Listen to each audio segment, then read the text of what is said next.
So in salary, there are three sections: section 15, section 16, and section 17. Section 15 is chargeability section. That is what we have seen. Section 16 and is deduction, and section 17 is talking about salary. So coming back, so there are these three sections, and we saw first the employer-employee relationship. For it to be a salary, there should definitely be a employer and employee relationship. Yeah, we saw that. Then we saw charging section 15, where how will salary be charged? Either it will be charged on due basis or it will be charged on receipt basis, whichever is earlier. And we saw a lot of examples. Earlier means always consider which is the higher. Yeah, we saw few examples also. And we also saw the advance against salary is not considered as salary. Reason will not be charged to tax. What is the reason, sir? Because advance against salary is basically loan, so this is not considered as salary. An application of money, let it be salary or let it be any other type of income, whether where we receive money and we have contributed to anybody including charity, still we will be chargeable to tax. We generally saw that there are four kinds of heads for salary. One is basic salary, where it contains all this dearness, allowance, bonus, commission, which is fully taxable. Then there are allowances and perquisites and retirement benefits, which contains exemptions, and which are fully exempt, which are partially exempt, and which is fully taxable as well. So accordingly, we have to see this allowance, purposes, and retirement benefits we discussed. And we started first with the retirement benefits regarding pension. What is pension? For the past services, what and all kind of work you have done, for that he is paying you some X amount of money. That is general for the after retirement basis. So when there are two kinds of pension. One is uncommuted pension, next is commuted pension. Uncommuted pension is where you get either quarterly, or monthly, or weekly, or yearly basis. Keep on you getting the say X amount of money. This is called as, which is periodical basis, you are getting some X amount of money. This is uncommuted pension. But what is commuted pension? In one single shot, either entire amount or part amount you are getting at a lump sum amount, yes or no. This is called as commuter pension. When regarding uncommuted pension, this is fully taxable. But regarding commuted pension, government employee is completely exempted. If it is not a government employee, then you have to see whether he is receiving gratuity or he is not receiving gratuity. If he is receiving gratuity, then exemption is 1/3 of total pension. How will you calculate total pension? Commuter pension divided by percentage of percentage of commutation. This is how you will calculate if he is receiving gratuity as well. If he is not receiving gratuity, then in that situation, the exemption is 1/2 of total pension. So yes or no? Yes. And along with that, if the person is a government employee and he is receiving awards like Veer Chakra, Paramveer Chakra, Mahavir Chakra, or other gallantry awards, then if he is getting pension, the pension is exempt. Or let's say the person died, this person died and the family is getting pension. So the family includes spouse, father, parents, brothers and sisters, where they are dependent. They are wholly dependent on this particular individual. Then in that situation, it is fully exempt. But what if the guy is not a Paramveer Chakra or he didn't receive any kind of award, and the family is getting pension? Then it is taxable under the head income from other sources. Yes, that we will see income from other sources. Then we also saw that regarding disability, where when you are working in military services such as a navy, military, or armed force, and while working you are getting injured and you become disabled, then you are receiving pension. Pension is exempt. Yes, sir. Then we saw regarding gratuity. What is gratuity? For the service you have rendered, an appreciation amount is given, some X amount of money. Yeah. So if you are receiving during service itself, it is fully taxable. But if you are receiving after retirement, then you have to see whether the employee is a government employee. If the employee is government employee, it is exempt, fully exempt. And if the employee is not a government employee, then also you have to see whether POGA is applicable. POGA means Payment of Gratuity Act 1972. If it is applicable, then exemption is this following the following, whichever is lower will be exempt. One, what is the gratuity amount received, or the statutory limit of 20 lakhs, or 15 by 26 into salary into total number of completed years of service, or part thereof in excess of 6 months. Yes, sir.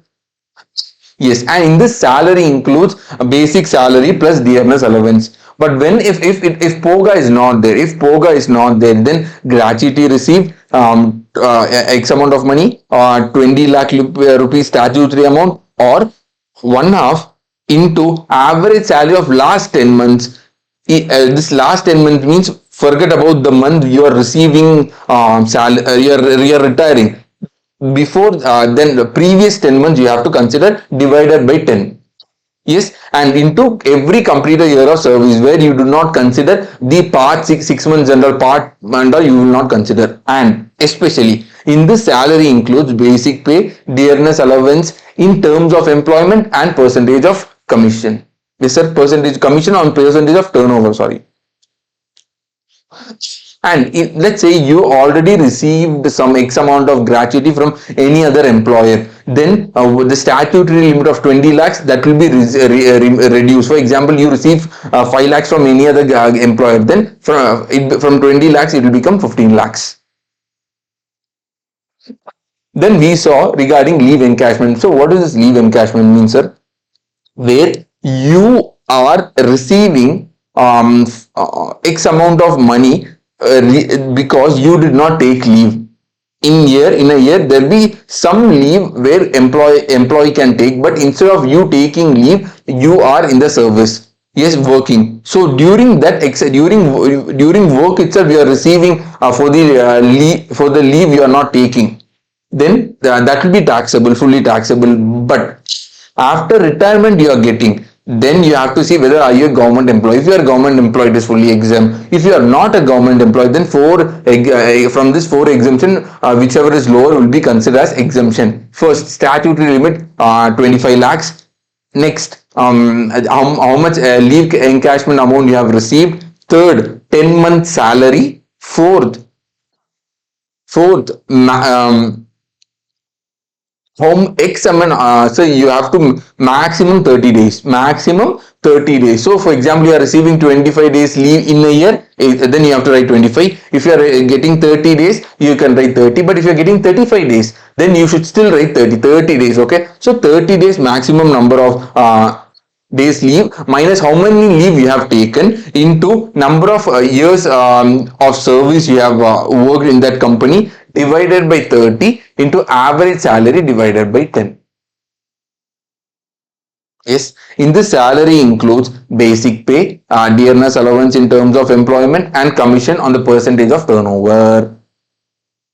And in this also, if previously you receive any leave encashment from this 25 lakhs, you should reduce how much amount you received. Provident fund. What is provident fund?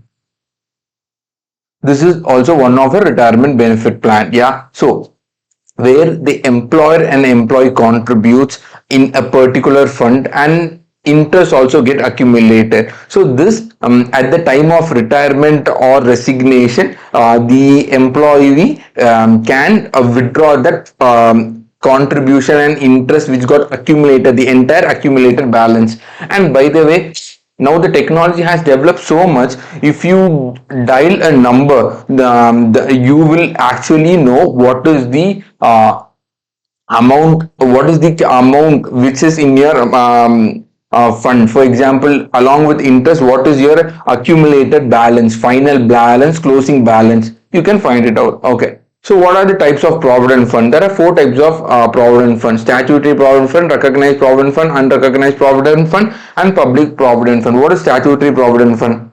This is governed by Statutory Provident Fund Act 1925. Yes, this contains employees of a government, railway, local authority, recognized education institutions, university, and semi-government institutions. Yes, yes or no? So, for these employees, what kind of fund will be utilized? Statutory provident fund. What about recognized provident fund? This is recognized by the Commissioner of Income Tax. Yes.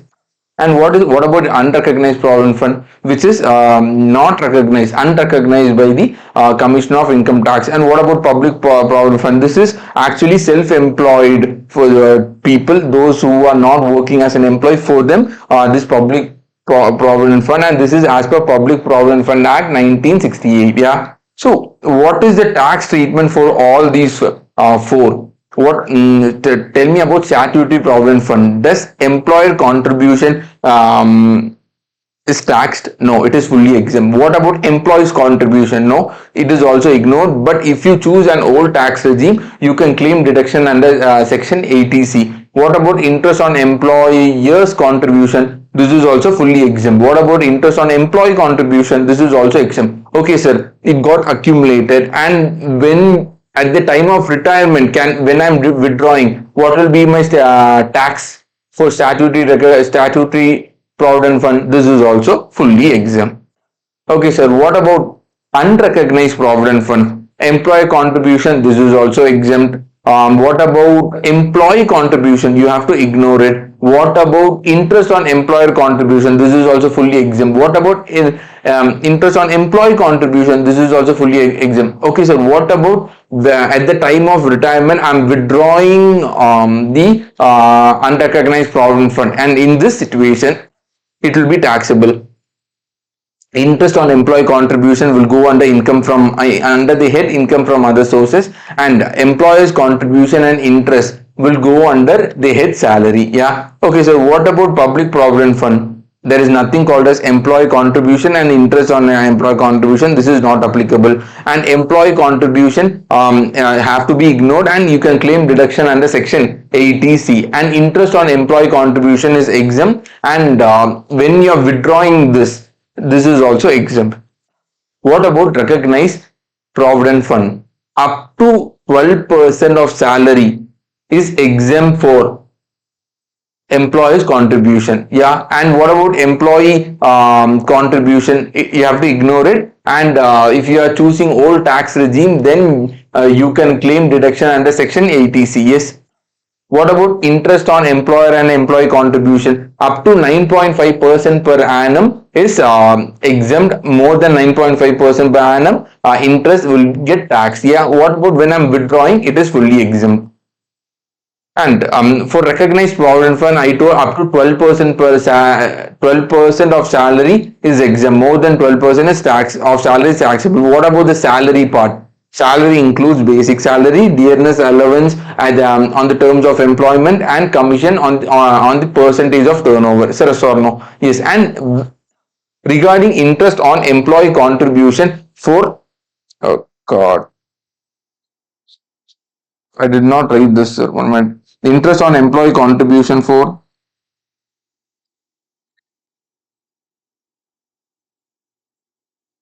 SPF and RPF. Tell me, sir, interest on employee contribution for SPF and RPF, does it have exemption? Yes. Statutory provident fund fully exempt. Recognized provident fund up to 9.5% exemption. Yes. So this exemption will be applicable, but it will not be applicable in a situation when, sir, if the contribution made by the employee on or after 1st April 2021, if it exceeds 2,50,000 in any previous year, then the exemption will not be applicable. It will be fully taxed. But the employer also makes the contribution. Any X amount of money, employer also makes the contribution. Then 2,50,000 will get increased to 5 lakh rupees.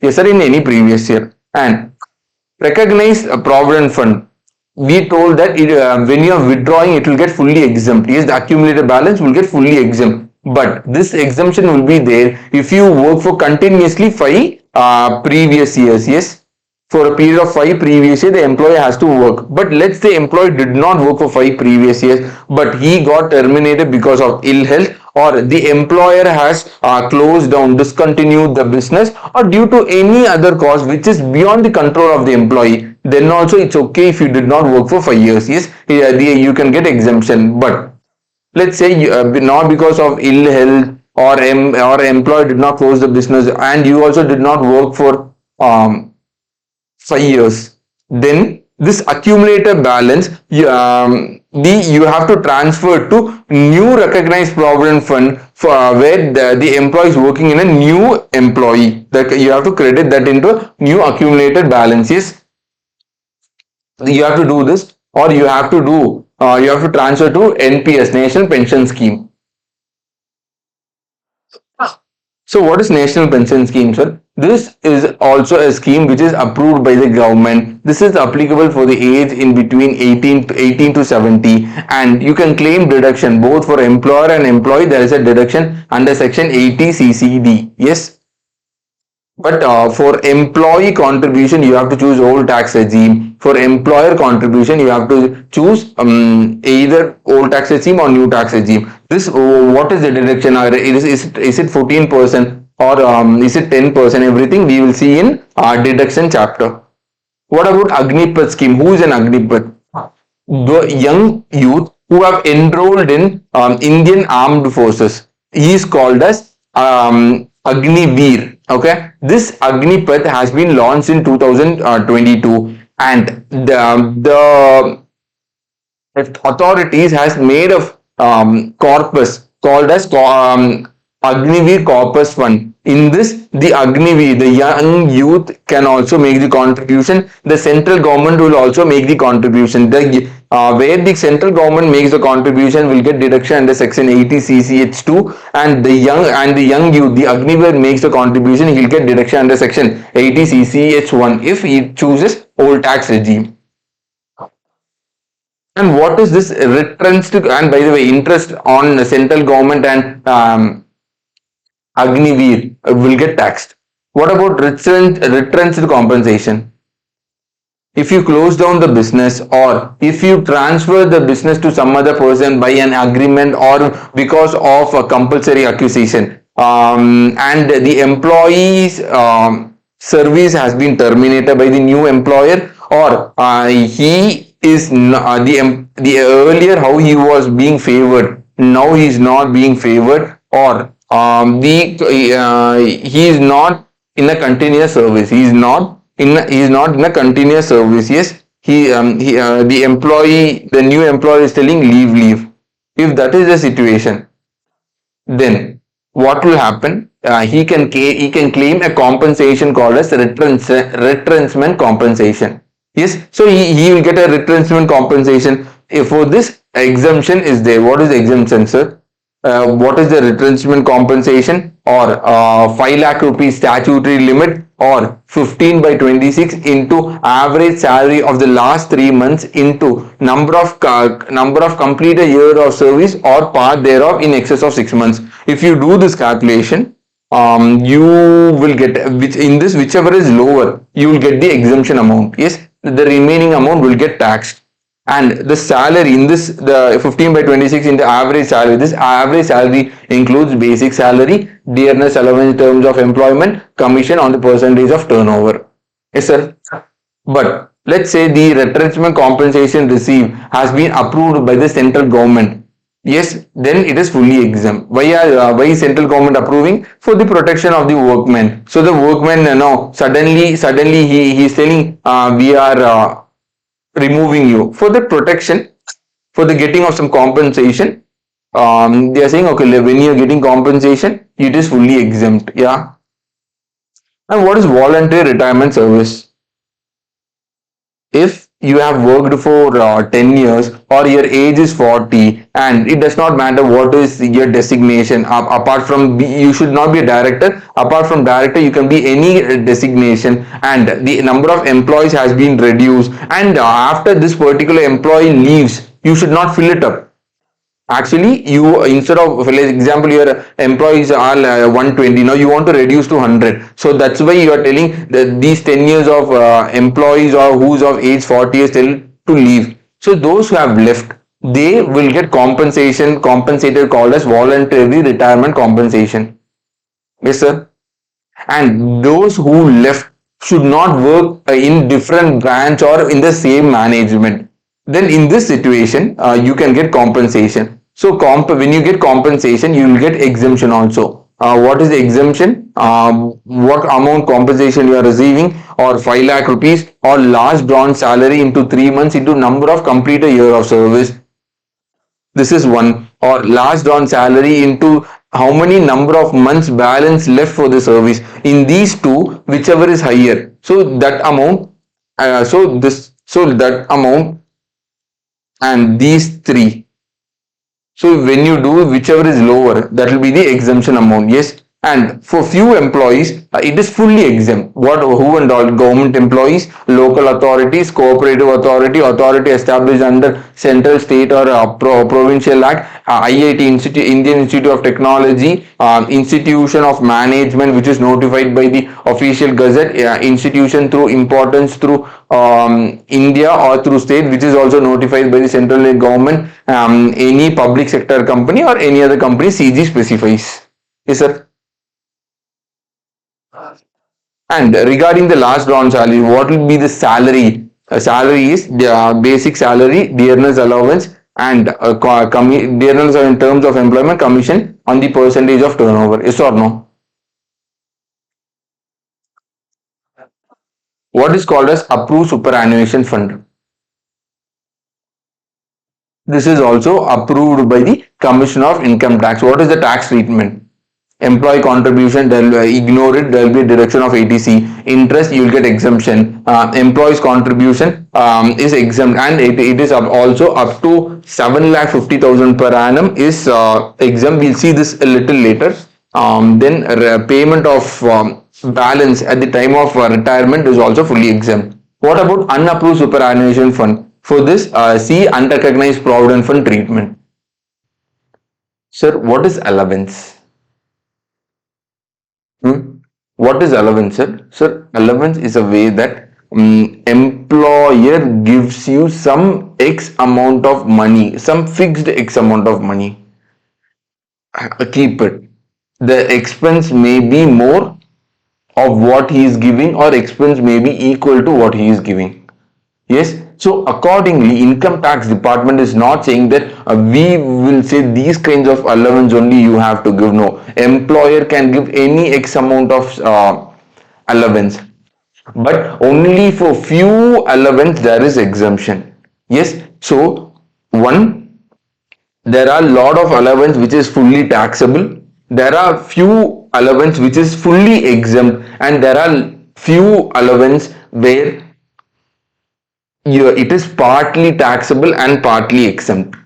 Sir. So allowance which is fully taxable for both old tax regime and for new tax regime. One is city compensatory allowance, where you are living in city, so that for depending on the cities, which branch, for example, if you are living you are living in a non-metropolitan city, your salary may be a little less, but if you go to a metropolitan city, your salary will be high, because you are living in a city, so that based on that you have to have a little bit of living expenses, they will give you more. This is fully taxable. Entertainment allowance. What is this entertainment allowance? It is not for your entertainment. You are taking, you along with the clients, you are taking yourself to some clubs and everything, so that you can get the service. This client is ready to give service to you. That's why you are taking them. This is an entertainment allowance. What is transport allowance? Where you are staying, from there to office to your place. This is called as transport allowance. Sir, yes, sir. Regarding this transport allowance, there is an exemption. What is the exemption? For handicapped, for blind, and for deaf and dumb. Is it exempt? Yes, there is exemption. How much is the exemption? 3,200 rupees. Yes, per annum. Yes or no? Yes. And for there are a lot of other allowance which is also taxable for both old and tax regime. One is dearness allowance, next is overtime allowance, next is fixed medical allowance, next is interim allowance, next is servant allowance, next is project allowance, next is lunch, tiffin, dinner allowance, warden allowance, non-practicing allowance, and other allowance. These and all are what? Generally taxable, yes. And when it comes to partly exempt, so this is what is fully taxable for both old and new tax regime. When it comes to exemption, one it is fully exempt, and next there is part exemption. What are the partly exempt allowance? First, for we'll start with the old tax regime. For old tax regime, one is house rent allowance. House rent allowance only exempt for old tax regime. Yes. So this is where how much house rent allowance you are receiving from the employer. Next one, two, rent paid minus 10% of salary. This is the second one. Third one, 50% of the salary when if you are living in cities like Kolkata, Chennai, Mumbai, and Delhi. If you are living in other places, then it is 40% of salary. Yes, sir. And you have to, if you regarding this situation, you have to be in a rented place. You have to pay rent. Then only for that particular period you can get what? You can get this exemption. So what is the salary? We saw that 10% of salary, 15% of salary. What is the salary? Salary includes basic salary, dearness allowance in the terms of employment, and commission in the percentage of turnover. Sir, yes or no? Yes. And exemption will not be available if you are not living in-house. You are opting new tax regime, then exemption will not be allowable. Yes. So if you stay in a place or salary, rent, house rent allowance, all these for one is the place of the house. If you are living in Chennai, you have to live in Chennai every time means for the entire financial year. Your salary should be same, your rent should be same, your HRA should be same. If that is same, then for entire previous year you can do one calculation, this calculation. House rent allowance, rent paid minus 50 or 50% of salary, whichever is lower. But if you are living in different place, or your salary has changed during the previous year, or your rent paid has been changed during the previous year, any of this happened, then during the previous year, you when what and all got changed, then accordingly your calculation will differ. So example, in we saw an example where what changed. House rent allowance change. House rent allowance from April to December was same, but from Jan to March was different. Because of this, April to December we have to take, then from Jan to March we have to take, and we have to calculate separately the exemption. HRA 50 or 40% of salary, rent minus 10% of salary, whichever is lower. That is the exemption amount. Sir, yes or no? Yes. Next, old tax regime also includes some kind of allowance where how much allowance the employer gives, and what is the amount spent,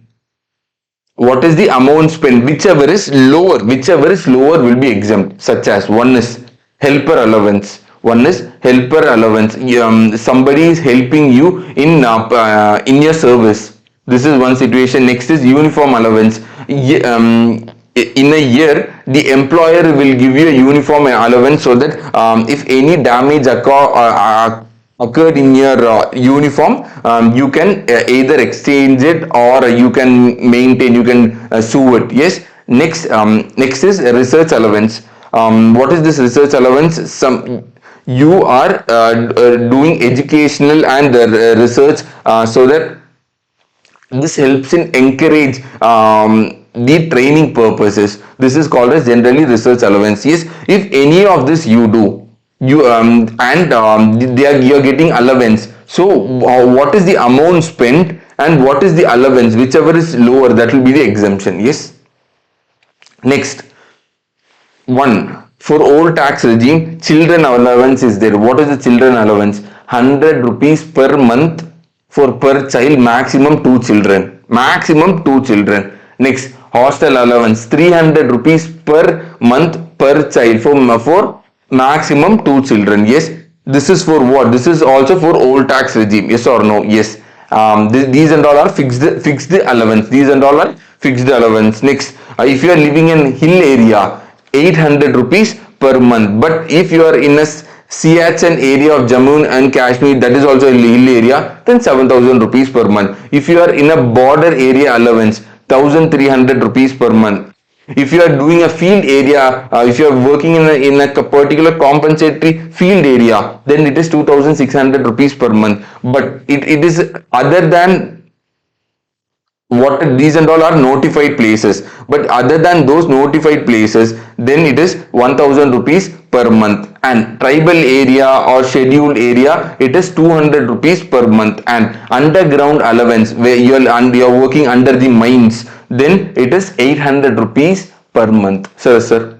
Yes, and please, what and all I have marked in red color, those and all are important. The hill area, tribal area, and underground allowance are extremely important. Next is children allowance and hostel allowance. Then granted to the member of armed forces high altitude allowance. If you are up to 9,000 to 15,000, then it is 1,060 per month. But if you are more than 15,000, then it is 1,600 rupees per month. If you are under insurance allowance, counter insurance allowance, then it is 3,900 rupees per month. Then if you are in a compensatory high field area, then it is 4,200 rupees per month. If you are in an island duty allowance, then it is 3,250 rupees per month. Yes, but this islands is where you either it is Lakshadweep or Andaman and Nicobar Islands, sir. Then this is important.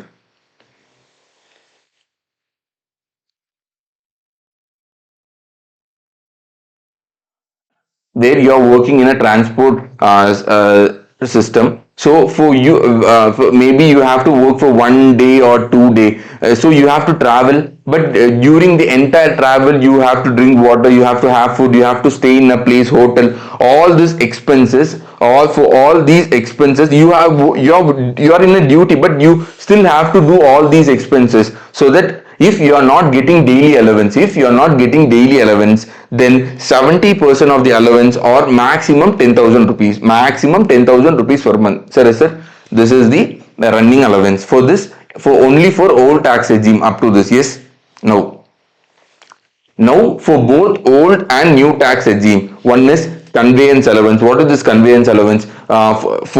You are traveling for the work purpose, then this is called as what? Conveyance allowance. Next, traveling allowance. What is traveling allowance? Sir, for you to travel just for transfer from Mumbai to Delhi, you got transferred.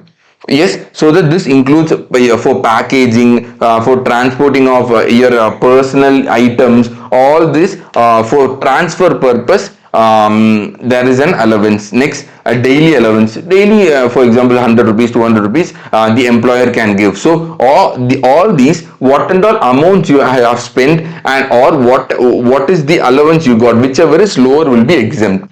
Yes, sir.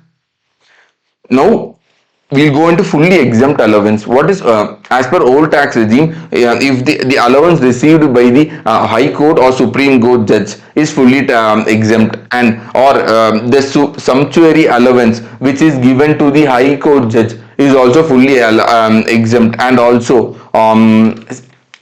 any kind of salary, allowance or perquisites, any kind of salary, allowance and perquisites received by the employees employees of whom PUNO, United Nation Organization, is fully exempt, sir. And when it comes to old tax regime and new tax regime are fully exempt, only one is there: allowance or perquisites, which the government of India is paying to an Indian citizen who is working abroad, who is working outside India. It is fully exempt, sir. Yes or no? Yeah. So what is perquisite, sir? So perquisite is a benefit which an employee derive from the employer. So it is a direct benefit. It's not like some X amount of money I will give you less, or it may be equal to the money you are going to spend. What money you are going to spend, that will be directly given, or it will be indirectly given by way of reimbursement. This is called as perquisites. And in this, what are the different types of perquisites we saw? We saw one is leave travel concession. What is leave travel concession, sir? Where employer is giving to the employee and his family members to visit places in India where either he took leave and he is going outside, he is roaming in India, or either after retirement also this can happen. Sir, yes or no? Who are his family members? Spouse, children, then parents and brothers and sisters who are dependent, wholly dependent on him. Yes or no? Yes. And but if you want, what are the conditions to be satisfied? What to get this leave travel concession? You will get how many journeys? One journey? No. Two journeys you can get, but in one financial year, no. In a block of 4 calendars year, you will get only two journeys. Two journeys you can get. This is called as leave travel concession. And what if you didn't go for these two journeys in that 4 blocks, 4 calendar blocks? It can be carried forward. That journey can be carried forward to the next calendar year. But can two journeys be carried forward? No, only one journey can be carried forward. Yes or no? Yes. And what about children who was born on or before 1/10/1998? Who was born on or before 1/10/1998? Nothing, no problem. But those who are born on or after 1/10/1998, more than two children, you cannot go for exemption. You cannot claim leave travel concession perquisites more than two children. Yes, and there is an exemption for this also. What is the exemption? If the second born becomes a twin. There are totally firstborn is a single child, second born becomes twin, and it becomes three. From one, second born becomes a twin, it becomes three. Then even though it is more than two children, it's not a problem. Leave travel concession can be claimed. Yes. How can you claim a leave travel concession? If you are going by air, then go for an economy class. If you are not going by flight, then you have to see train. Train first class AC. Go for the first class AC. What if for you to go reach there is no train? Then take a bus, public transport. Yes, for this you can go till deluxe class. What if the public transport bus also won't go to that area? Then you can go by car, whatever you can do walking, whatever means of transport you want to go, you can go. Exemption will be up to first class AC. Yes or no? And all these will be according to the shortest route. You cannot go for a long route. All based on the shortest route. Yes or no? Yes. And whatever if you have spent more than this, then it becomes taxable. Yes or no? Yes. But for you to get this exemption, you need to be an old tax regime. Yes. And next, medical facility. To whom medical facilities will be given? Employer will give medical facilities to the employee and his family members. Yes. So, is it free? Yes, it is free. How can you get it free? If the employer is running the hospital, it is free. Or if the government, local authority, or any other hospital which is approved by the government, there you are the employee and the family members is getting the treatment, it is fully exempt. Or chief commissioner or principal chief commissioner has given approval for what? Some prescribed diseases such as cancer, tuberculosis, all this then also if you are having cancer, tuberculosis and all as per prescribed disease, then also fully exempt. Yes. And also premium paid by the employer for the employees, for medical insurance paid, and as per section 80D, for both employees and the family members. Also personal accident insurance policies. All this, if premium is paid, insurance premium is paid, fully exempt. But regarding the medical treatment abroad, there is a problem. What is the problem? Medical treatment and staying abroad, employee or family members who's getting the treatment is exempt, and who's tagging along with that patient, which is who is accompanying with the patient, the travel and the stay is exempt. But regarding the traveling for both the patient and the attendant, there is a very small problem. The employees gross total income should not exceed 2 lakhs. Employees gross total income should not exceed, should be up to 2 lakhs. It should be up to 2 lakhs to claim the exemption. Yes, sir. If it goes more than 2 lakhs, no exemption. Yes. Next, rent-free accommodation. So, if for an employee to stay in a place, and employer is giving the rent for the employee to stay, for which, first, value of unfurnished accommodation, where the central government or the state government is giving the rent. Who's the employer? Central government or state government employer. Then what is the license fee? This is determined by the central government or state government. So according to the central government decide for this place, this is the license fee. That will be the amount you have to consider, minus any amount employee paid, that will be reduced, and the balance amount will be taxable.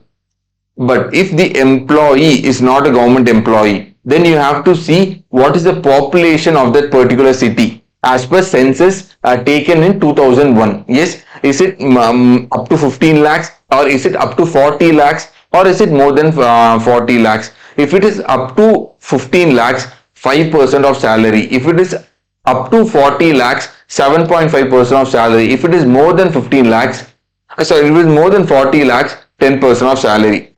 And you have to see, is the employee paid any rent?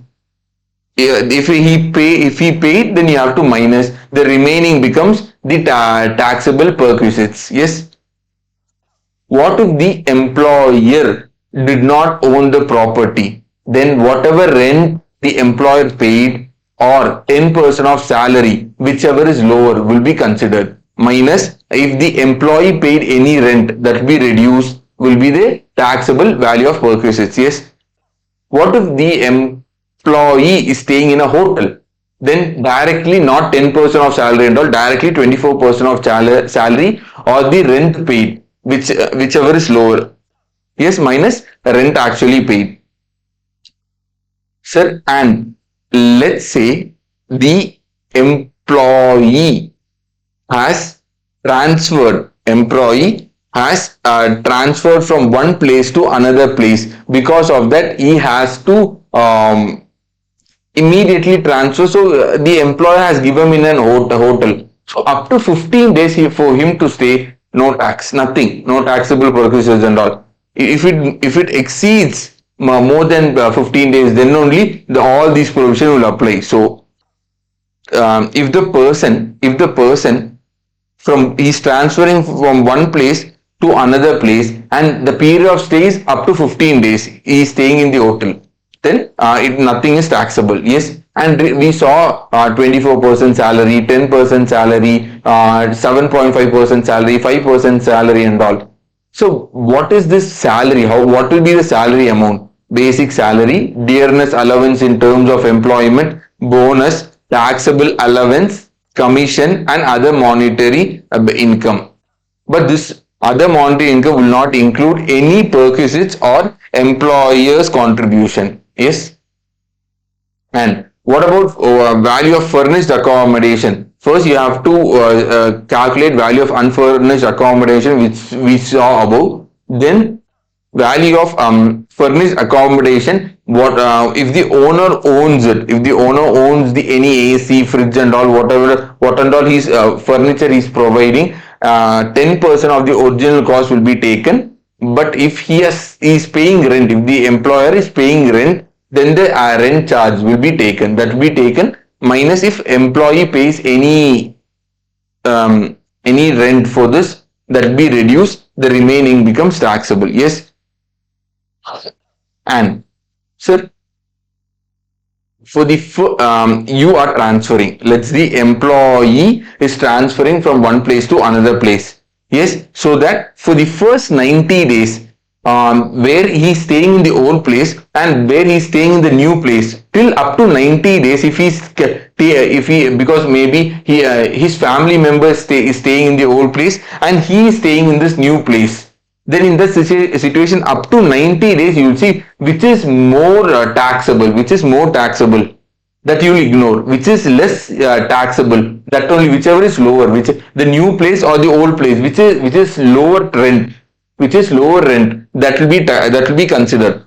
But if it exceeds 90 days, then both the places will be taxable. Yes, up to 90 days they are giving exemption. Next, if up to from 2022 from 2023-24, this perquisites happened. 23-24, you paid rent, you paid this rent free accommodation. In the next year, if you are paying rent in the, let's say, 23-24 or 24-25, you have stayed, you did the calculation, and the next year, I'll do this.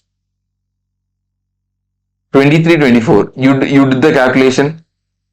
Now you are staying in 24-25. This 24-25, you are doing a calculation.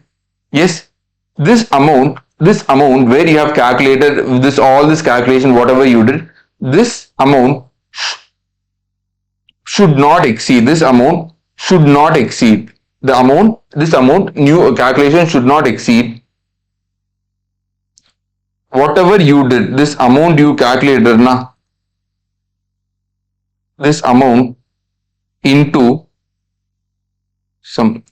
this amount into CII and all. In capital gains, you will see what is the CII and all. Little later, what is the CII? Everything we'll see in capital gains. Okay, a little patience. CII divided by CII. This CII is for the current previous year, and this CII is for the preceding previous year. Yes, sir. Yes. So this amount you have to see. Let's say this amount is the value of furnished accommodation. As per all this calculation we saw, the amount becomes 30,000 rupees. Yes, but the amount of this calculation becomes 35,000 rupees. Now tell me, is it okay? Is it okay? Tell me.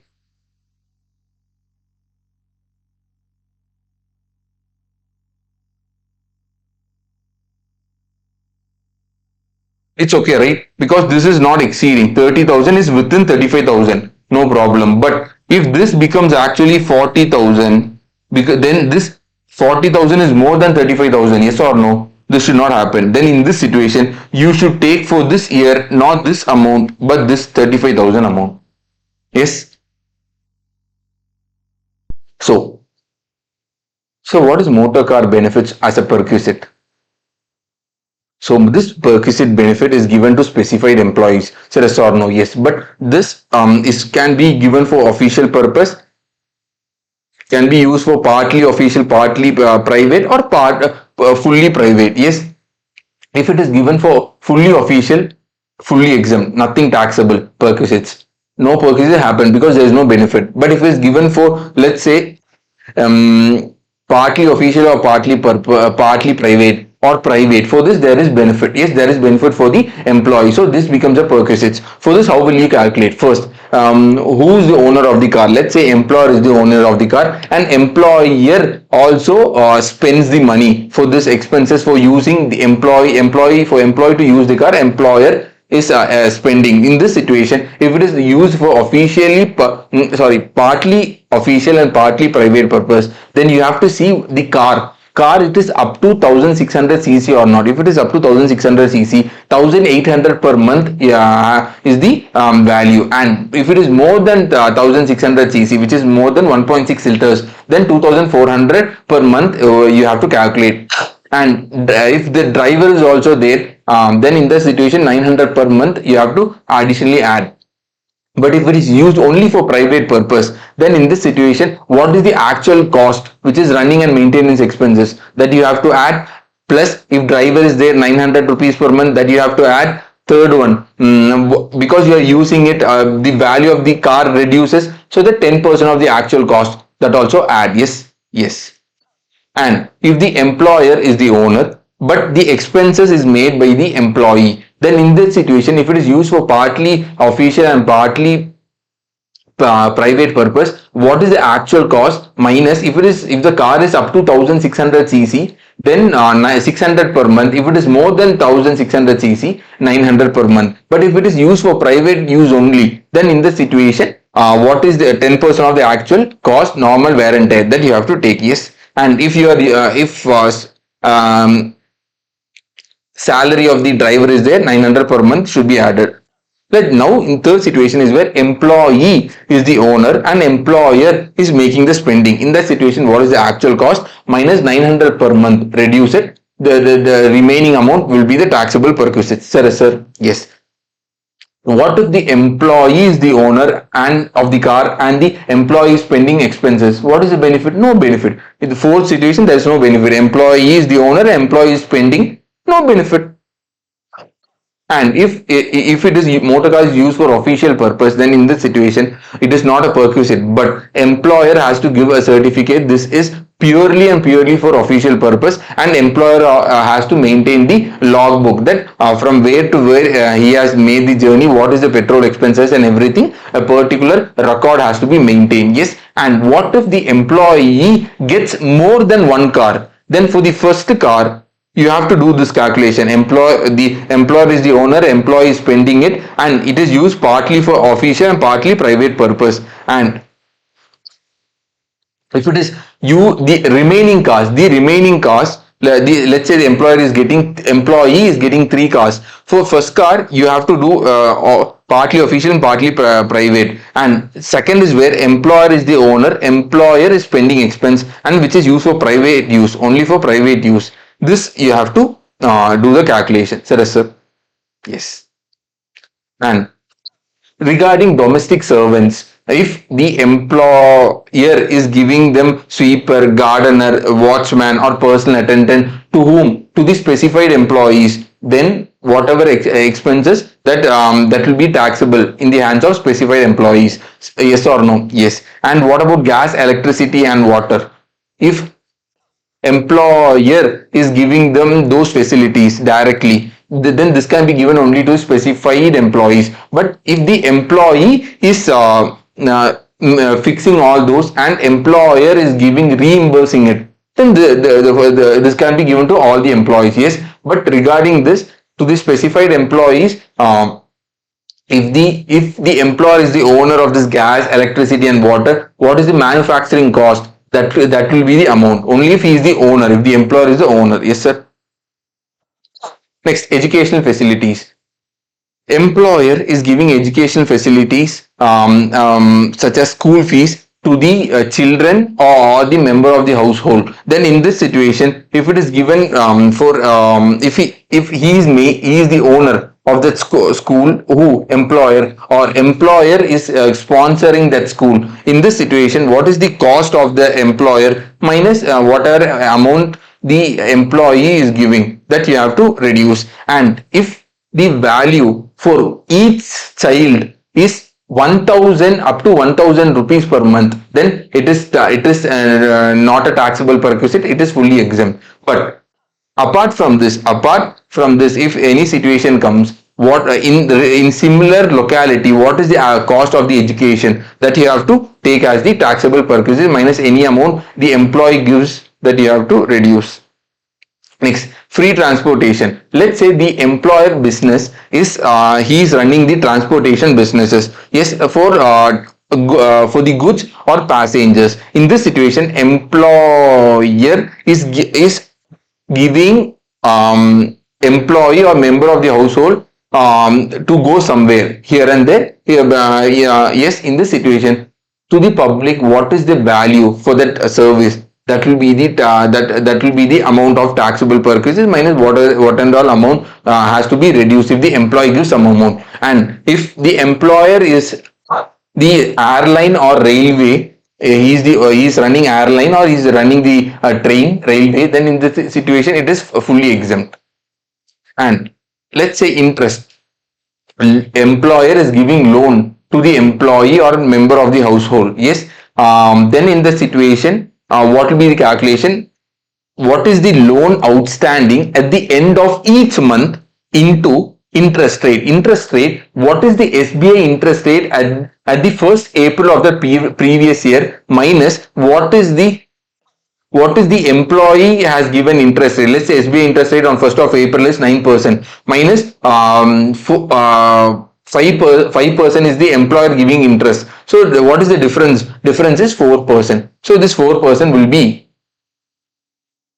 the interest rate you have to calculate. Yes, sir. Yes, but let's say it will be fully exempt. This interest will be fully exempt if the employer is giving at the interest rate of SBI or more than SBI interest rate, then it is fully exempt. Or for medical loan, the employer is giving for prescribed diseases such as tuberculosis and cancer, then it is fully exempt. Third situation, if the loan during the previous year, the aggregate amount does not exceed 20,000 rupees, then also you don't have to do this calculation, is fully exempt. Next, free traveling, touring or accommodation. Let's say other than leave travel concession, employer is giving traveling, touring or accommodation to the employee or the member of the household. So what is the actual expenditure that will be taken? That what is the actual expenditure incurred by the employer that will be taken? Let's say this facility is not given to all the employees, only to few employees he has given. So what does the traveling agency actual cost? That, but in this situation, that will be taken. Yeah. And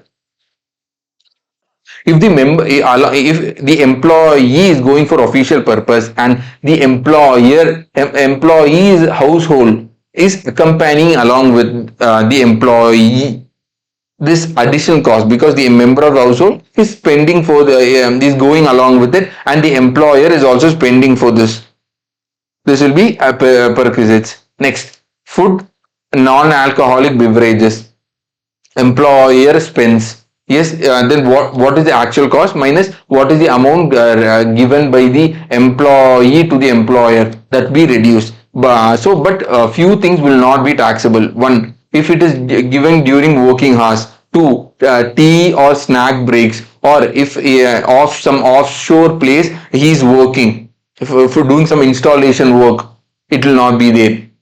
Next, fourth one, paid vouchers. This paid voucher will be exempt only and only if you choose old tax regime. And regarding this paid vouchers and office hours, during office hours, this will not be taxable if the meal is 50 rupees.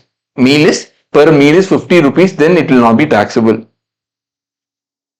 Gift voucher, if employer gives any gift on any ceremonial occasions or simply otherwise, any day employer gives a gift to the employee, then you have to see whether it is convertible to money or not. If it is convertible into cash, or he is giving cash, fully exempt. But he is not giving actually cash, then in that situation, what is the value of it? If it is up to 5,000 rupees, fully exempt. If it is if it is 5,000 rupees or more, then only it will be taxable. Sir. Yes. Next, credit card expenses. If the employer takes make sure that the employees and the member of the household credit card expense has been borne by the employer, so either reimbursed or paid by him directly, then in that situation, what is the actual expenses of this credit card he spent? That will be taxable perquisites.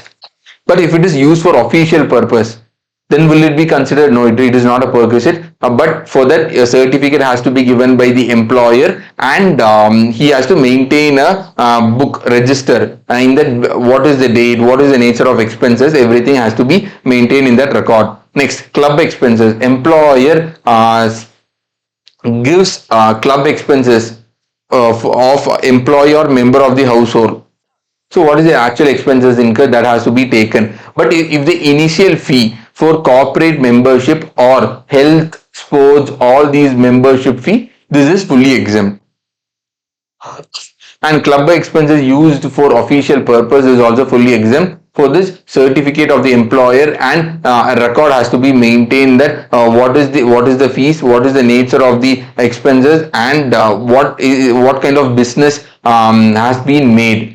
All this has to be entered in that book. And if the employer has given movable property to the employee and employee is using it, in this situation also it becomes a perquisite. If laptop or a computer is given, it is fully exempt, nil. But taxable value of perquisites will become nil.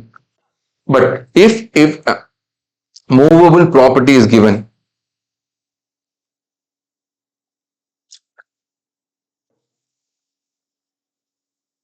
if movable property is given other than laptop or computer, then if the employer is owning it, what is the 10% per annum of actual cost should be taxable value of perquisites. But employer is not owning it, employer has taken it as a rent. What is the rent paid? That will be considered. Yes, sir. And transfer of movable property.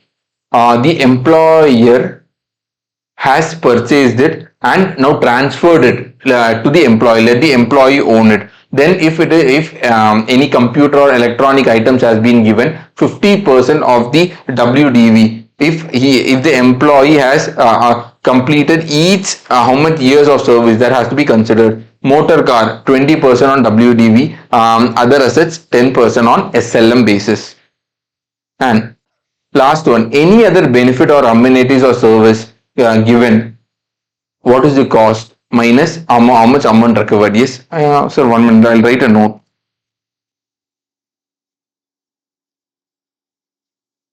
Note, telephone or mobile expenses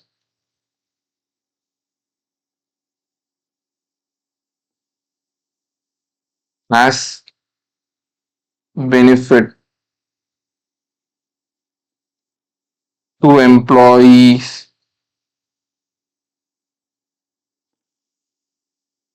is exempt. If the employer gives, if the employer pays the mobile or telephone bill, in this situation, this is fully exempt. Next one, ESOP or employee stock option, sweaty kitty shares. In this situation, what should be the value of those ESOP?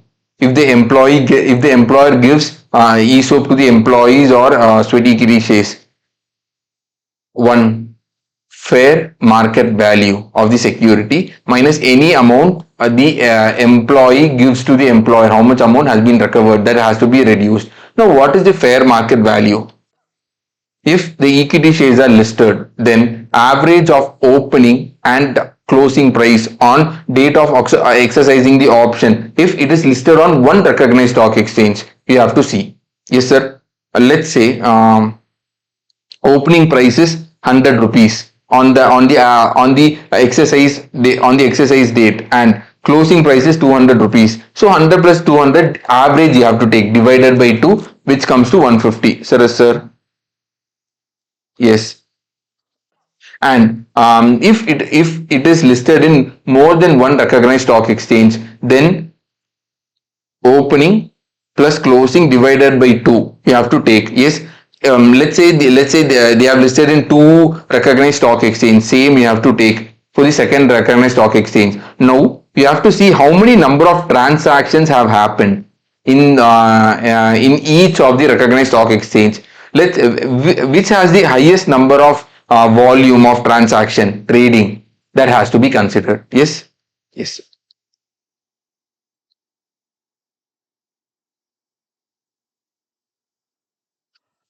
If it is not trading, if it is not trading in a listed stock exchange, then closing price on a date which is nearer to the date of exercising of option should be considered. But more than one, it is listed in more than one, then in that situation same as above, which records the highest volume of transaction, the closing price has to be considered. Yes sir. Yes. And if the shares are unlisted or shares are not equity shares, then in that situation merchant banker will determine what price, but it will be on a specified date, which is either date of exercising of option or date earlier to the date of exercising of option, but the gap should not exceed 180 days, either date of exercising of option or before that date, but the gap should not exceed 180 days. Sir.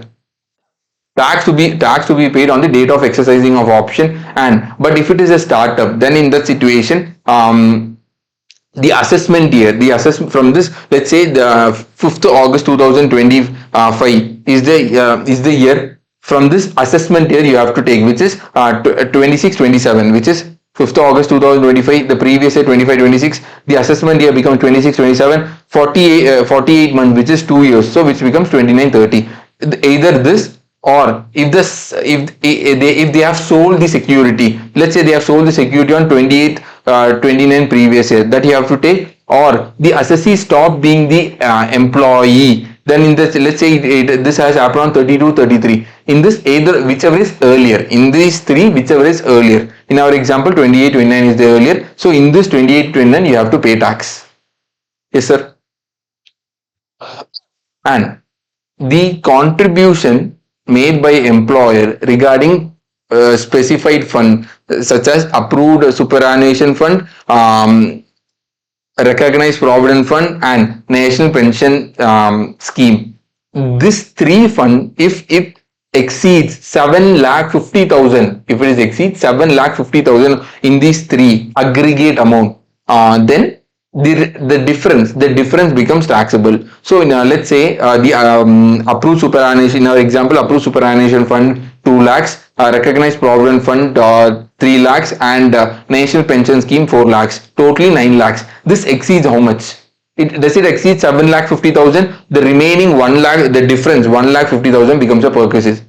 Yes, this recognized provident fund separately and all. If it is more than 12% of salary, you have to, that and all separate calculation you have to do. But regarding this 17 to 7, this you have to do calculate separately. Yes, and if it exceeds 7,50,000 rupees, if it exceeds 7,50,000, then also there will be an annual accretion by form of interest dividend. For this, a formula is given.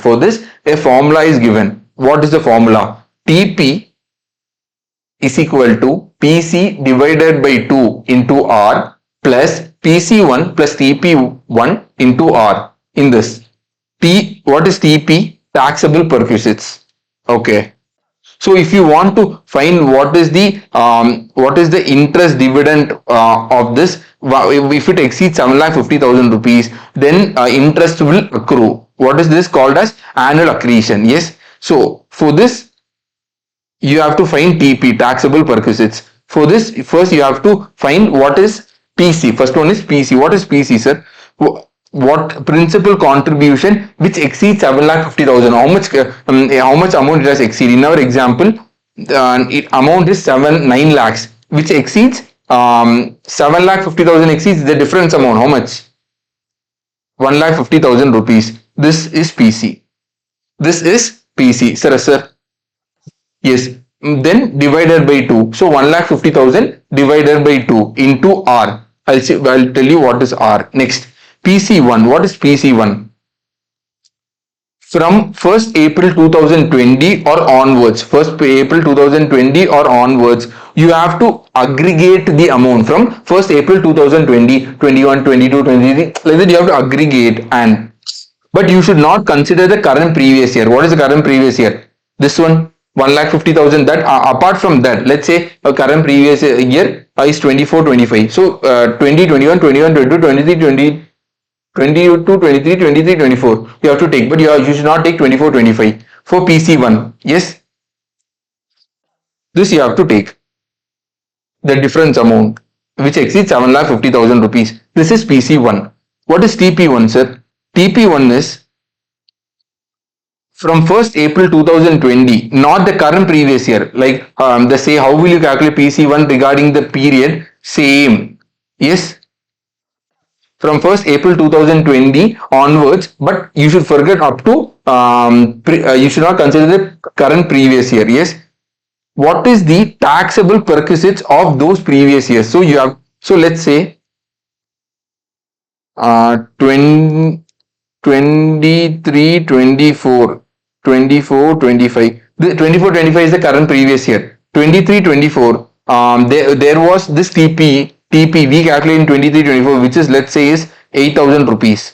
So now TP1 for 24, 25 is 8,000 rupees. Yes, sir. Now, how do you calculate R? How do you calculate R? This I divided by F average. So, to calculate I, it is the income accrued. So, how will you calculate income accrued? What is the opening balance minus, sorry, what is the closing balance minus what is the opening balance minus how much amount, how much contribution the employer and the employee has made. This is how you will calculate. And how will you calculate the F average? What is the opening balance and what is the closing balance divided by 2? Yes, this is how you will calculate R. So if you do this calculation, you can find this TP1 is equal to PC divided by 2 into R plus PC1 plus TP1 into R. You should do this calculation, answer will come. Yes. Next, deduction from salary. You will calculate the entire salary, which becomes a gross salary, minus you have to do deductions. 3 deductions you have to do. One is standard deduction, next is entertainment allowance, and third one is professional tax. Regarding standard deduction, if you have choose old tax regime, then the how much is the gross salary or 50,000, whichever is lower, that you have to consider. And if you have choose a new tax regime, the gross salary or 75,000 rupees, whichever is lower, that you have to consider. And if you have choose an entertainment allowance has been given as an allowance by the employer, then that amount you have to include in the gross salary, minus there is an exemption. How much is allowed as deduction? Either 1/5 of the basic salary or 5,000 rupees or entertainment allowance, whichever is lower, will be allowed as deduction. Third one is professional tax. Up to 2,500 rupees per person per year can be claimed as reduction. Yes or no? Yes. But entertainment allowance and professional tax, you can claim this deduction only and only if you choose old tax regime. Yes. So, and so in the gross salary minus deductions, these 3 deductions if you do, net taxable salary can be computed. Yes, sir.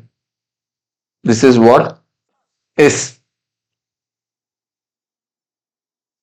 salary. So I hope everybody do the revision. You have to do it separately, the revision. I hope you do it and make sure that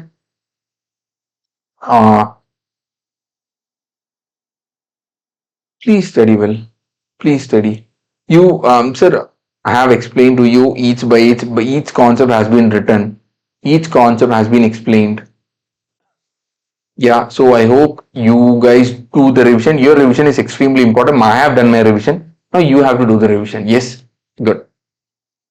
So, and what and all new tax regime will be applicable have written house rent allowance, helper allowance, uniform allowance, research allowance, and all this border allowance, tribal area allowance, underground allowance, compensatory high area allowance, then armed force allowance, then children education allowance, hostel expenditure allowance, running allowance, and high court, United Nation organization, Supreme Court allowance, then employees contribution of RPF, SPF, PPF, National Pension Scheme, Agniveer scheme, all these employees contribution, perquisites on leave, travel, concession, and free and non-alcoholic beverages regarding eating joints, and deductions, two deductions, entertainment allowance and professional tax.